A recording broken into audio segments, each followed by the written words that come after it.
ગુજરાત સરકારનું વર્ષ 2026-27નું બજેટ 4,00,000 કરતાં પણ વધારેની રકમનું છે।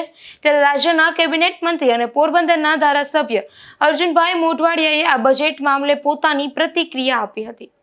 વડાપ્રધાન શ્રી નરેન્દ્રભાઈ મોદીના વિકસિત ભારત 2047ના ધ્યેયને સાકાર કરતું ભૂપેન્દ્રભાઈ પટેલ સરકારનું 2026-27નું ₹8,08,053 કરોડનું વિક્રમી બજેટ સર્વગ્રાહી અને સર્વસમાવેશી તો છે જ, પરંતુ સાથે સાથે જે 5 સ્તંભો છે વિકાસના, એમાં સામાજિક સુરક્ષા, માનવ સંસાધન વિકાસ, આંતરમાળખાકીય સુવિધાઓ, આર્થિક પ્રવૃત્તિઓનો વિકાસ અને ગ્રીન ગ્રોથ પર આધારિત છે।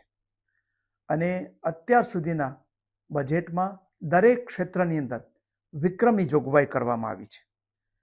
જે આપણા વંચિત સમૂહો છે, એ વિકસતી જાતિ હોય કે આર્થિક રીતે નબળા વર્ગો હોય કે પછી બીજી જાતિ હોય, એના માટે આ બજેટની અંદર 7,086 કરોડની જોગવાઈ કરવામાં આવી છે।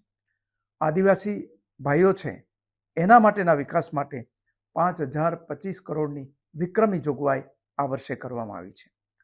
સૌથી વધારે જોગવાઈ છે એ આ શિક્ષણ માટે છે અને કુલ બજેટના એ મહત્તમ હિસ્સો શિક્ષણ પાછળ ખર્ચવાનો છે અને એમાં 63,184 કરોડની વિક્રમી જોગવાઈ આ વખતે કરવામાં આવી છે।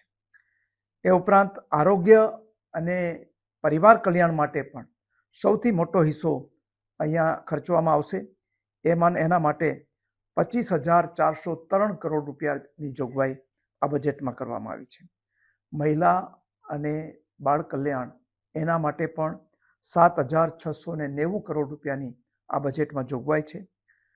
આગામી આપણે કોમનવેલ્થ ગેમ અને જે 2036ની ઓલિમ્પિકની સંભાવનાઓને ધ્યાનમાં રાખીને રમતગમત, યુવા પ્રવૃત્તિ અને સાંસ્કૃતિક બાબતો માટે 2,006 કરોડની જોગવાઈ કરવામાં આવી છે। રસ્તાઓ એ આપણી વિકાસની ધોરી નસ છે, એના માટે માર્ગ અને મકાન માટે 29,709 કરોડની આ વખતે જોગવાઈ કરવામાં આવી છે। ગુજરાતની અંદર લગભગ 48% વસ્તી શહેરી વિસ્તારોમાં વસે છે, એટલે માટે શહેરી વિસ્તારના આયોજનો માટે 33,504 કરોડ રૂપિયાની જોગવાઈ સૂચવવામાં આવી છે। એ ઉપરાંત પંચાયત અને ગ્રામ વિકાસ માટે પણ 14,858 કરોડ રૂપિયાની માતબર રકમની જોગવાઈ કરવામાં આવી છે। જે ખેડૂતોને સિંચાઈની સુવિધાઓ વિકસાવવા માટે 13,944 કરોડ રૂપિયાની જોગવાઈ છે। અને વિજ્ઞાન અને ટેકનોલોજી જે વિભાગની રચના જ માનનીય યશસ્વી પ્રધાનમંત્રી નરેન્દ્રભાઈ જ્યારે ગુજરાતમાં મુખ્યમંત્રી હતા ત્યારે કરવામાં આવેલી, આ વિભાગ માટે પણ 2,634 કરોડ રૂપિયાની જોગવાઈ કરવામાં આવી છે। પ્રવાસન માટે 3,090 કરોડ અને ઉદ્યોગો માટે, ઉદ્યોગ વિભાગ માટે અને ઉદ્યોગોના વિકાસ માટે 13,942 કરોડની જોગવાઈ છે। ખાસ કરીને જે ધ્યાન ખેંચતી જોગવાઈઓ છે એમાં કૃષિ વિભાગ માટે, ખેડૂતો માટેની યોજનાઓ માટે 24,022 કરોડ રૂપિયાની જોગવાઈ છે। વન અને પર્યાવરણ જે આપણે ગ્રીન ગ્રોથની અંદર સહયોગ આપવાનું છે એના માટે 3,560 કરોડ રૂપિયાની જોગવાઈ છે। આ બજેટને સર્વાંગી રીતે જોવા જઈએ તો ગયા વખતના 3,72,000 કરોડની જોગવાઈની સામે આ વખતનું બજેટ 4,00,000 કરોડ રૂપિયાથી વધુ થયું છે અને એ પણ એ પોતાના ક્ષેત્રમાં એક મોટો વિક્રમ છે।